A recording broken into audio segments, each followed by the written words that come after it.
The old house on the edge of town had a reputation. One whispered about in hushed tones at the local diner.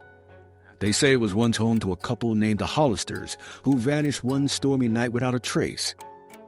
The townsfolk avoided the creaking structure like the plague, but curiosity gnawed at me, and one chilly evening, I found myself standing before its decaying facade. The air around it felt thick, charged with apprehension like the moment before lightning strikes. I pushed open the door, a cacophony of groans and protests echoing through the empty halls. My heart thudded against my ribcage, matching the erratic rhythm of the wind that howled outside. I could taste the dampness in the air, a stale mix of mold and forgotten memories. It was then I noticed the portraits lining the walls, faces marred by decay. Their eyes seemed to follow my every move, as though they knew a secret I was not privy to. As I wandered deeper into the house, a sudden chill wrapped around me, causing me to shiver despite my heavy coat. On the third floor, I stumbled upon a door that stood ajar, beckoning me closer. The room inside appeared untouched, yet a thin layer of dust covered everything, except for a small, intricately carved box resting atop an antique dresser. Its surface glimmered faintly, drawing me in against my better judgment. As I reached out to touch it, a jolt of cold coursed through my fingertips, paralyzing me for a moment. I opened the box, and a rush of air burst forth, carrying with it an unsettling whisper, a woman's voice urging me to leave.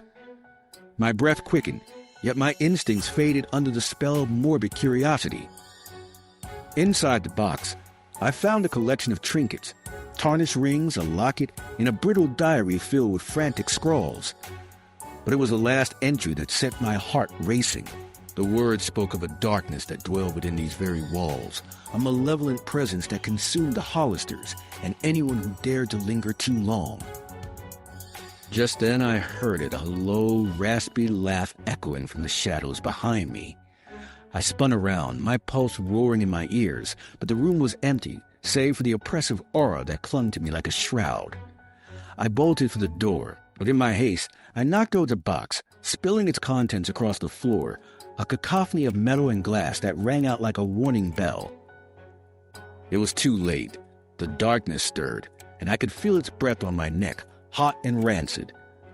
Whatever presence lurked within that house was no longer contained, and I had unwittingly awakened it. I stumbled backward, terror consuming me as the laughter grew louder, and in that moment I understood. The Hollisters hadn't simply vanished. They were trapped, and now I was too.